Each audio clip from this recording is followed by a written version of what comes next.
안녕하세요, 박영철입니다. 오늘 요거 제가 참 이거 권리 분석을 하다 보니까 별의별 걸 다 하네요. 그리고 저희 이제 블루오션 교체하신 분들 판매하신 분들 중에 이제 낙찰 받으신 분이 몇 분 계세요. 이제 그 낙찰 받으시고 저한테 이제 좀 몇 가지 낙찰 후에 의뢰를 하시는 분들이 있으셨어요. 그래서 요걸 한번 해야 되겠구나. 그래서 이제 지금 여기 경매 낙찰 후 절차에 대해서 요걸 한번 간단하게 해보겠습니다. 뭐 특별한 건 없고요. 여기에 이 흐름도만 아시면 여러분들 아주 쉽게 경매 낙찰 후에 어떻게 하고 어떻게 대응할 것인가 그게 다 나와 있습니다. 뭐 어려운 거 하나도 없어요. 그냥 들어만 보시면, 그리고 들어보시고 나중에 제 화면 캡처하셨다가 낙찰 받으시면 그대로 하시면 됩니다. 그대로 하시면 되고, 이제 교재 판매는 이번 달 3분 다 완료했어요. 3분 다 완료했으니까 이번 달은 이제 7월 달은 끝났습니다. 그리고 이제 강의 후단에 이제 나중에 이제 그 첨부 파일에 조제 주요 목차들에 대해서 쭉 제가 올려드릴 거예요. 그럼 그거 이제 프린트 하셔가지고 안 가지고 계신 분들 요 교재 목차 있죠? 목차 1강부터 해서 쭉 목차가 있어요. 목차를 제가 지금까지 한 번도 안 올려드렸는데 이 목차에 대해서 프린트 하세요, 여러분들. 여러분들께서 프린트 하셔가지고 꼭 보세요, 같이. 요거 이제 목차를 계속 보는 거하고 또 안 보는 거하고 또 차이가 있어요. 자기 실력을 좀 향상시키는 데 있어서는. 그러니까 조금 이게 목차를 굉장히 많죠. 700강까지니까요. 700 몇 강까지니까. 그래도 목차는 항상 한 번쯤 잊어먹을 만하면 보세요. 보셔야지, 옛날에 이런 내용들이 있었지, 이런 때는 이렇게 있었지, 이런 제목들로 옛날에 강의를 했었지. 그러니까 쉽게 알 수 있습니다. 그래서 목차는 제가 유튜브에다 올려드릴 테니까 교재 구매하신 분들, 특히 블루오션 교재 구매하신 분들은 이 프린트해서 좀 사용하시면 됩니다. 자, 오늘 요거 이제 뭐죠? 경매 낙찰 후의 절차에 대해서 얘기를 해볼게요.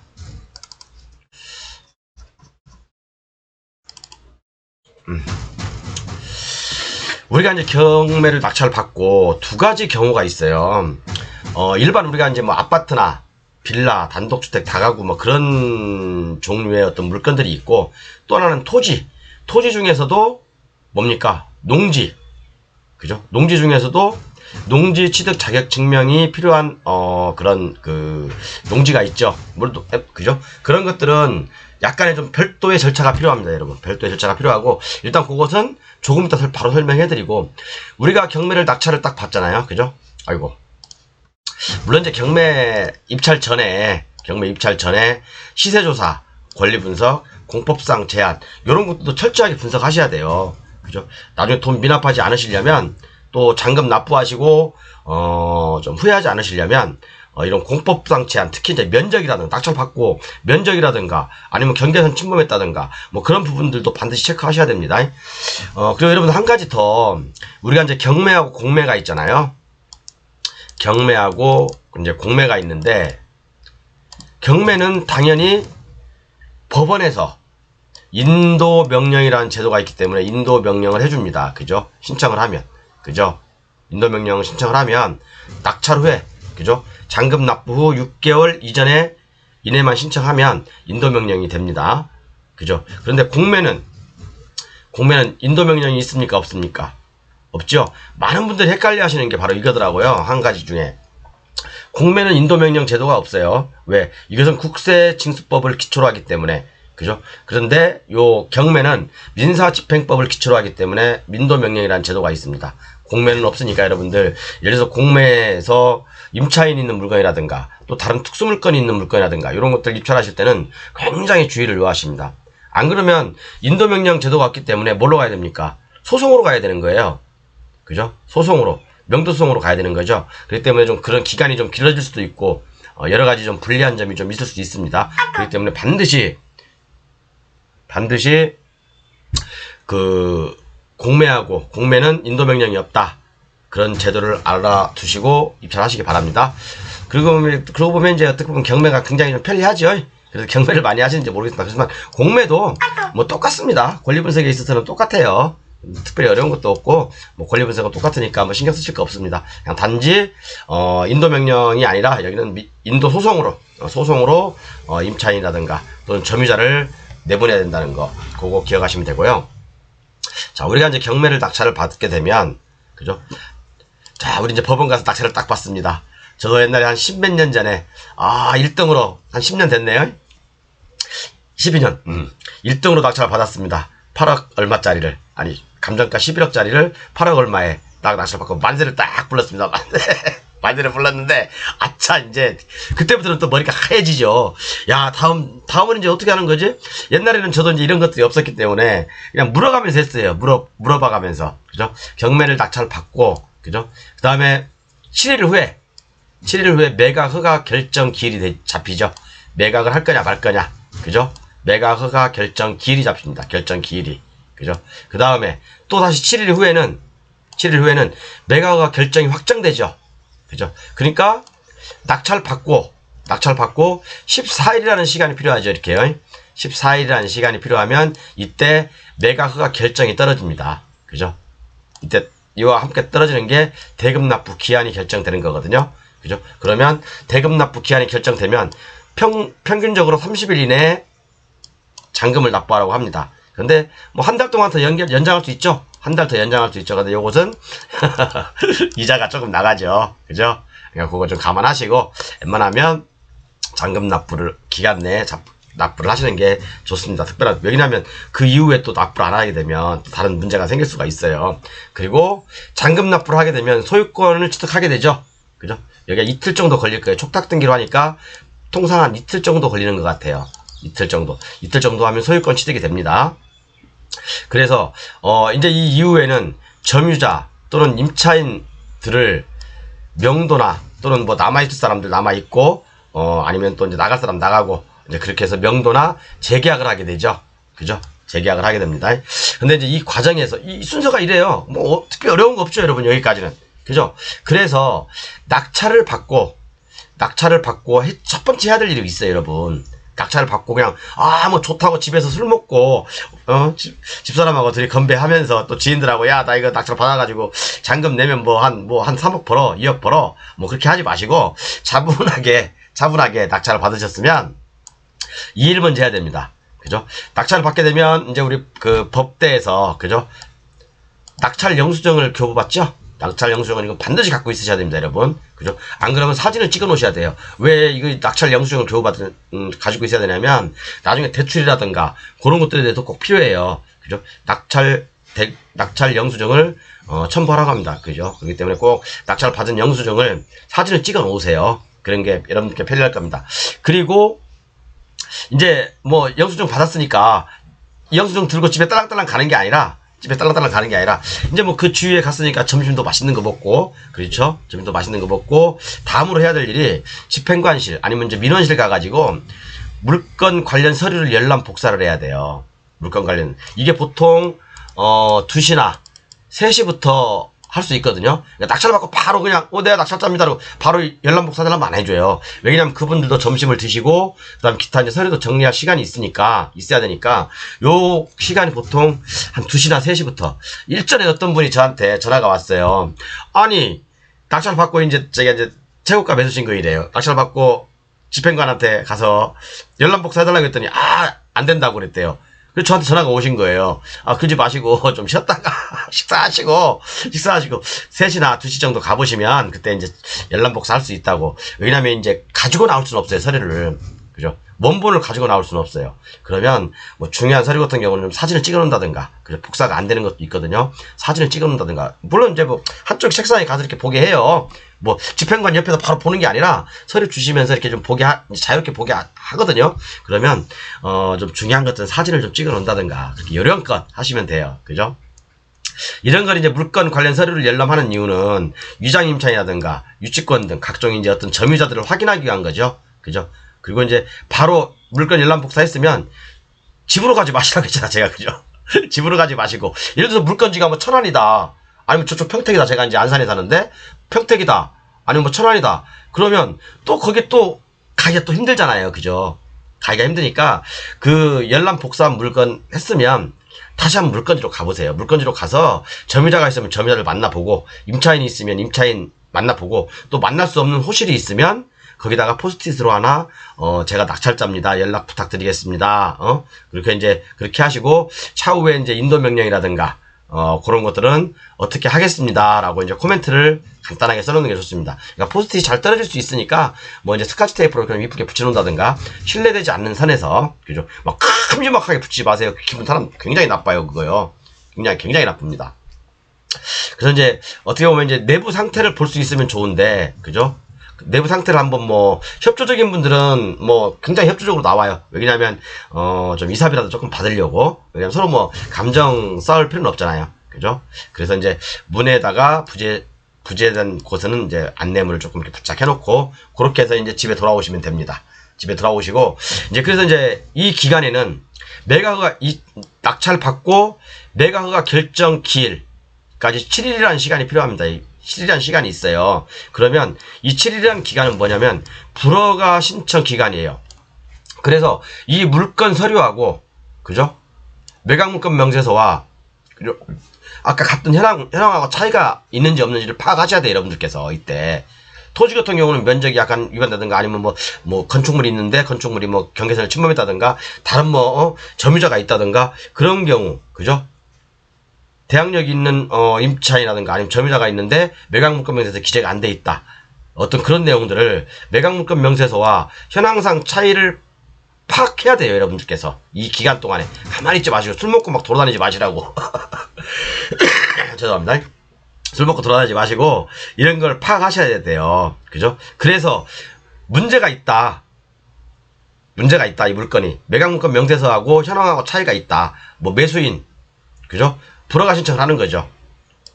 이 7일 동안은요, 불허가 신청 기간이에요.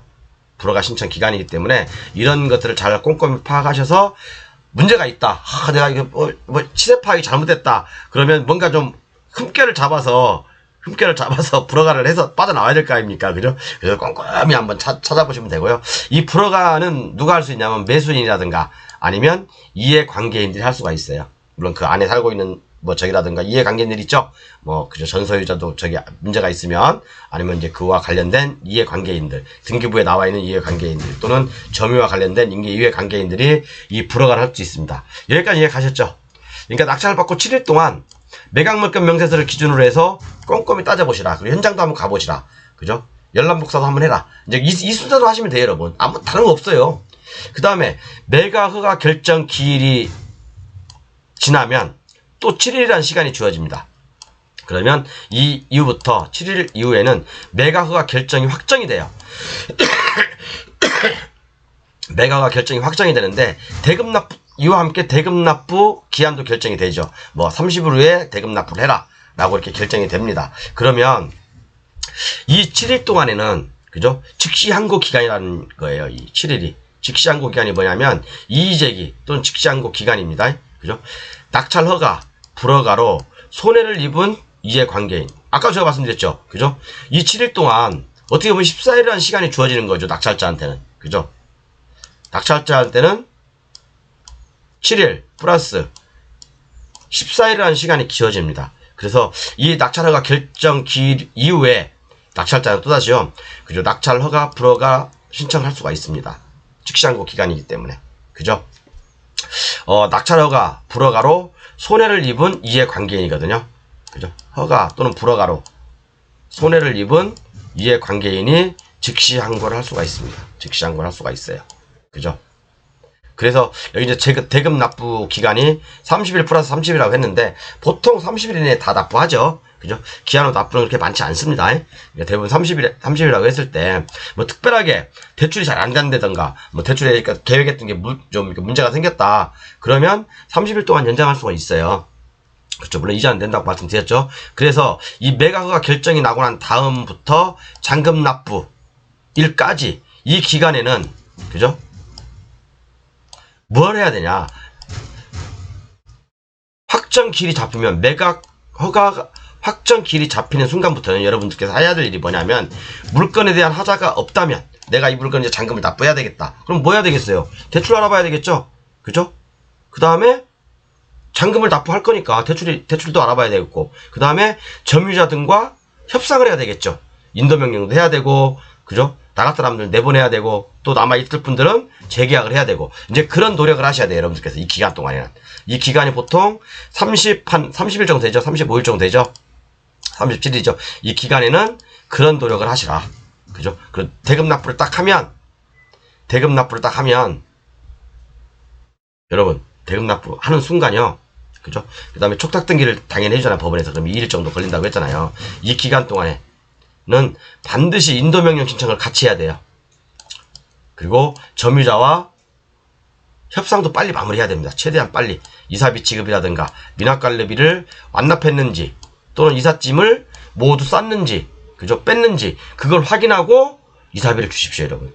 괜히 그런 경우도 있어요. 옛날에 제가 어떤 사람이 막 진짜 막 사정사정을 해요.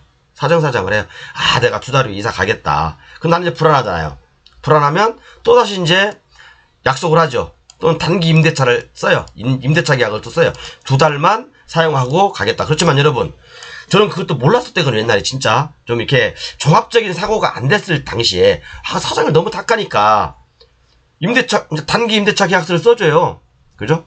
그래서 여러분, 지금에서 이제 느끼는 게, 옛날부터 느끼는 게, 이렇게 단기 임대차 써줄 필요가 없어요. 쓸 필요 없다고요. 그냥 냉정할 필요가 있어요.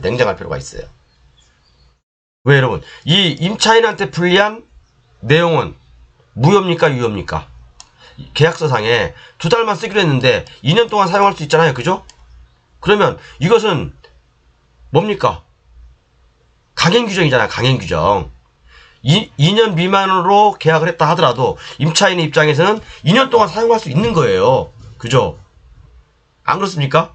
그렇기 때문에 낙찰을 받고 인도명령 대상자라면, 그죠? 인도명령 대상자라면 이삿짐 조금 드리고 내보내세요. 그게 맞습니다. 저처럼 옛날에 이렇게 해가지고 한 6개월 고생한 적도 있다니까요. 저도 공인중개사잖아요. 그리고 자격증도 있지 않습니까? 알면서도 이렇게 꽉 다 당하는 거예요. 저는 이제 그렇게 생각했죠. 단기 임대차라고 한다면, 단기 임대차, 우리가 이제 옛날에 그런 게 많았잖아요. 이제 여인수, 어떤 그런 모텔, 그런데 이제 어떤 월세방, 달방, 또는 뭐 장기 투숙 가능, 뭐 이제 그런 것들이 바로 단기 임대차거든요. 단기 임대차라고 생각했어요. 그런데 또 바꿔 생각해 보니까, 야, 이거 임차인한테 불리한 내용은 그죠? 무효인 거예요. 그래서 이 양반이 2년을 주장하게 되면 2년을 인정해줘야 되는 거예요. 저는 이제 요거 단기 임대차로 밀어붙여가지고 이제 좀 내보내긴 했는데, 굉장히 힘들었어요. 이거 여러분들 간과하지 마세요. 그래서 임도명령 대상자라면, 명도 대상이라면 그냥 빨리 이삿짐 지고 최소한 속전속결로 끝내십시오. 자, 그러면 이제 임차인 입장에서는 어떻게 대응할 것이냐. 내가 권리가 있는데 법원에서 인도명령이 나왔어요. 그럼 임차인 입장에서도 우리가 좀 지워야 될까? 그죠? 법원에서 이제 인도명령이 떨어졌어요. 내가 이제 권리가 있는지 없는지도 모르는데 약간 있을 것 같기도 하고 없을 것 같기도 하고 애매해.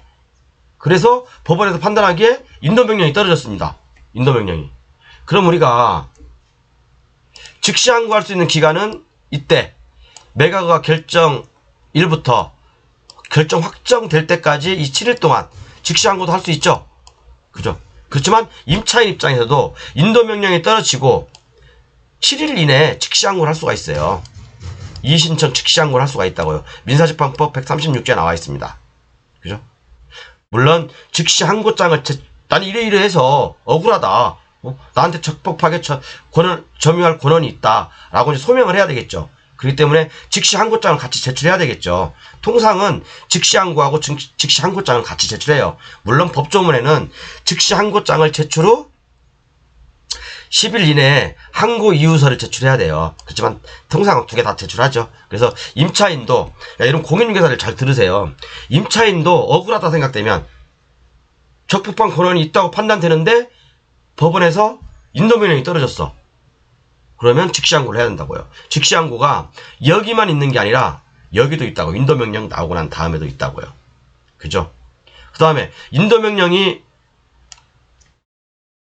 확정이 됐어. 그래도 그럼 다음에 여러분 뭐 할 겁니까?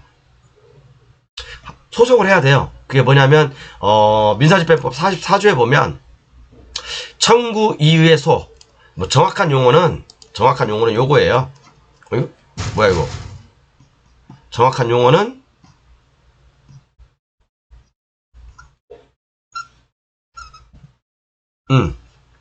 여기 있네.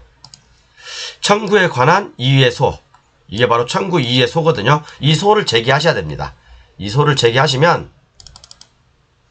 청구 이유의 소를 제기하시면 이제 소송으로 가는 거죠. 그런데 이 청구 이유의 소도 물론 변호사님들이 잘 알고 있어요. 이제 변호사님들하고 상담하시고, 저는 여기까지는 가보지 않았어요. 여기까지는 가보지 않았고, 뭐 거의 다 인도명령 떨어지면 대부분 합의 보고 나갑니다. 합의 보고 나가요. 그죠? 근데 여러분, 우리가 이제 협의상을 잘해야 되는 이유 중에 하나가, 임차인이 예를 들어 나갈 때 다 때리 푸고 나갔어. 막 웬만한 것들은 막 몹쓰게 만들고 나갔어요. 그럼 여러분들이 그 임차인한테 또는 그 점유자한테 소송을 통해서 손해배상 청구할 수 있을까요? 손해배상 청구할 수 있어요? 없어요. 제가 이런 것까지는 말씀 안 드리려고 했는데, 예를 들어서 이제 건물에 신축 건물에 임차하고 있는 임차인이 있어요. 근데 이게, 권리가 없는 이제 수분양자야. 수분양자가 이 건물을 인도명령 대상자니까, 인도명령 대상자라고 했을 때, 때려 부숴버렸어. 막 그냥 안에 내부를 갖다 막 진짜 때려 부숴버렸어요. 그래서 나중에 인도를 받고 보니까 안에가 개판이야, 개판. 막 보일러 터져 있고 빵꾸 나 있고 뭐 진짜 안에 그 일반 시설물들이 엉망이야, 엉망. 동작을 안 해. 제대로 작동을 안 할 수도 있고, 그죠? 막 벽은 또 못 밟는다고 막 부서져 있고, 하수구가 또 막힐 수도 있어요, 여러분. 보일러가 터져 있을 수도 있다고요. 물이 질질 새서 바닥이 흥건하게 될 수도 있어요. 그래서 이 인도명령이 떨어진 임차인한테도 너무 야박하게 하지 마세요. 그러니까 우리가 이게 경매 낙찰하는 분들이 법적으로는 유리해요. 그렇지만 실질적으로 이 임차인 이런 경우를 하는 겁니다. 어느 정도 물건을 파손시키고 때려 부쉈어. 그럼 여러분들이 이 사람한테 손해배상 청구할 수 있냐? 그건 아마 조금 힘들거려. 증거가 없다면. 그죠? 그래서 저는 여기까지 가본 것은 거의 없습니다. 여기까지 가본 건 거의 없고요. 대부분 여기서 다 끝내요. 여기서 다 끝냅니다. 다 해결되게 돼 있어요. 근데 진짜 좀 주위에도 이제 그런 부분 몇 번 봤는데, 센 사람들은 여기까지 가요. 또 소송까지 갑니다. 그러니까 이렇게 야박하게 하지 마시라고요. 그리고 이제 아까 여기 불허가 신청 기간이라고 했는데, 불허가 신청 사유는 7가지가 있습니다. 아래 지금 있어요. 그 다음에 이제 인도명령, 이 인도명령 있죠? 인도명령 불복 사유도 아래에 있습니다. 제가 좀 표기해놨어요. 뭐 이런 것은 뭐 인터넷 치면 다 나오니까 한번 보세요. 변호사님께서 천일하게 쓸고. 근데 이것은 여기까지는 일반적인 건축물, 그죠? 일반적인 건축물에 관한 얘기예요. 자, 그리고 또 하나 이제 우리가 좀 조심해야 될 게 뭐냐면, 농지 취득 자격 증명을 옛날에는 7일이었죠. 근데 농지심의, 농지위원회 심의가 필요한 것들은 며칠이죠? 제가 또 공법이 전문이지 않습니까? 14일이죠? 14일. 그러면 여러분 보세요. 내가 허가 낙찰을 받고, 그죠? 7일 이내에 농취증을 법원에서 제출하라고 합니다. 그죠? 법원에서는 농취증을 7일 이내에 제출하라고 해요. 그죠?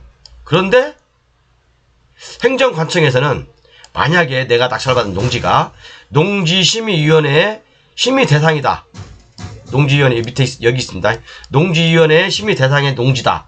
그러면 며칠 걸립니까? 14일입니다. 그죠? 그러면 법원에서는 7일 이내에 제출하라고 했는데, 나는 7일 이내에 죽었다께는 제출 못해.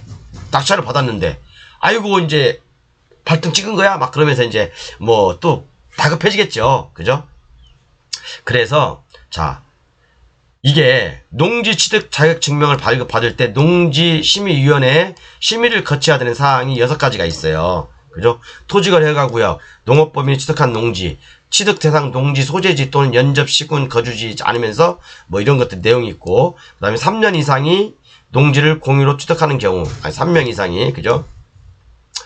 그 다음에 외국인 또는 국내 거소 외국 국적동포 지자체수를 정하는 사항 이 6가지가 있는데 대부분이 요구가 많아요. 농업법인이나 또는 토지거래허가구역 또는 요거 1번, 2번, 3번이 많습니다.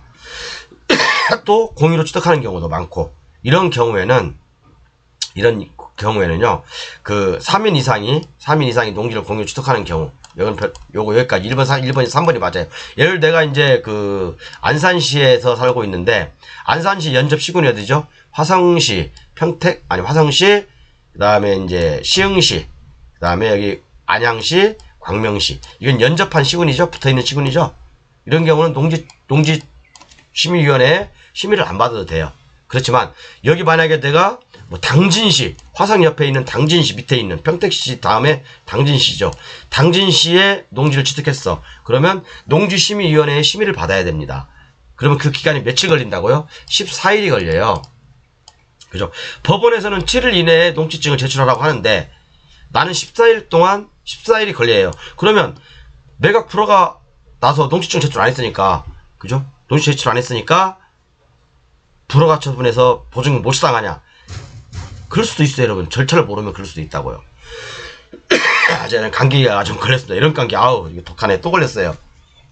그래서, 법원에서 낙찰 당일날, 법원에서 이렇게 또 안내문을 줘요. 농지를 받은 분들한테 안내문을 줍니다. 그죠? 무슨 안내문이냐면, 매각허가 결정기일 연기 신청을 하라고 해요.